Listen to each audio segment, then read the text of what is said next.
Est-ce que vous donnez un gage que ces infrastructures-là seront bien entretenues? Ce que Faso Mebo va faire, nous allons l'accueillir et nous allons vraiment bien l'entretenir. Nous sommes déjà de toutes les façons là-dessus. Et depuis le 18 novembre 2023, il y a beaucoup de choses qui sont faites par les populations elles-mêmes. Et ça, vraiment, je profite de votre micro pour dire bravo. Vous savez, tout est parti de l'initiative présidentielle pour le développement communautaire qui a été lancée en 2023. Et moi, aujourd'hui, je dis que Faso Mebo, c'est vraiment la concrétisation de cette initiative.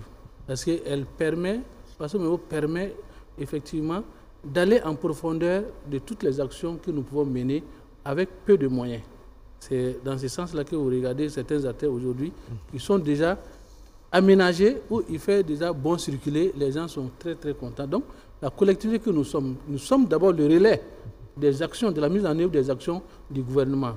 Et l'appel du chef de l'État, le capitaine Ibrahim Traoré, qui est vraiment de dire nous devons aujourd'hui compter sur nous-mêmes à travers l'IPDC, l'initiative présidentielle pour le développement communautaire, est bien perçue et ça avance très bien, d'où ces donateurs qui sont là. Et ça fait une fierté pour une commune comme Ouagadougou. Et je sais qu'avec tout ce que nous venons de voir, ça va s'étendre aux autres villes. Et le Burkina, c'est là ce que nous voulons qu'il soit. Déjà, à Ouagadougou, quels sont les quartiers qui en bénéficient déjà? Aujourd'hui, c'est le centre, c'est-à-dire l'arrondissement numéro 1, qui abrite la plupart de toutes nos institutions, c'est-à-dire la zone de Koulouba, ce vieux quartier, qui aujourd'hui, avec l'agrandissement de la ville, se trouve un peu être coincé dans ses artères. Et Faso Mebo vient en tout cas de nous aider, de telle sorte qu'aujourd'hui, vous avez des bretelles qui sont aménagées et qui permettent de faire des contours pour éviter les grandes artères. Les gens ne connaissent pas ça d'abord, mais je pense qu'on doit habituer les gens à ces artères pour pouvoir fluidifier un peu la circulation. Donc vraiment, de notre côté, c'est très bien, c'est la bienvenue et nous sommes en plein dedans. Est-ce que vous avez des retours des Ouagalais?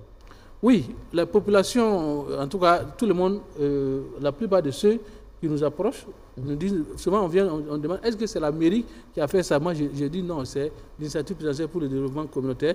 Nous sommes partie prenante, c'est vrai, mais c'est Faso Mebo qui est en plein dans tout ce que vous voyez aujourd'hui. Et c'est avec du peu.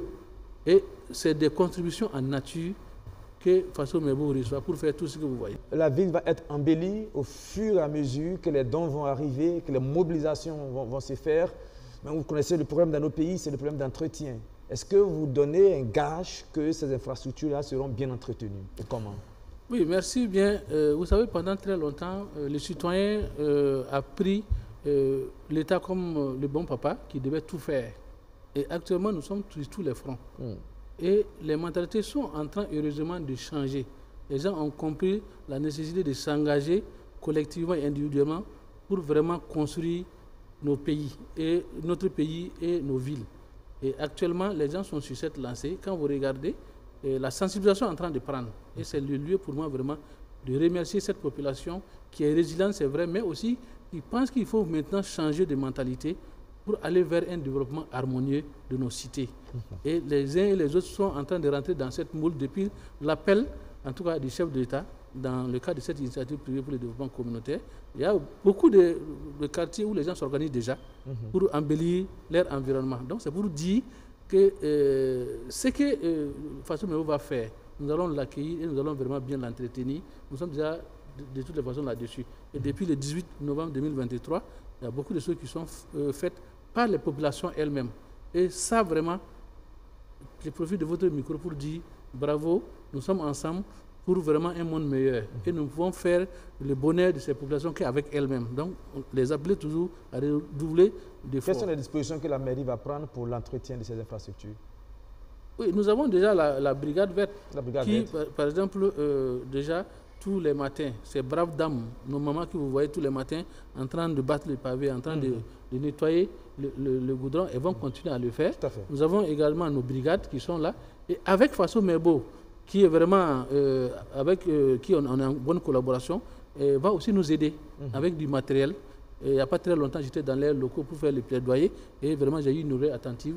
Je pense que Ouagadougou, la capitale, sera ce que nous voulons qu'elle soit. Quand un étranger va atterrir, en tout cas, ce qu'il va voir, il sera content et sait que ça avance.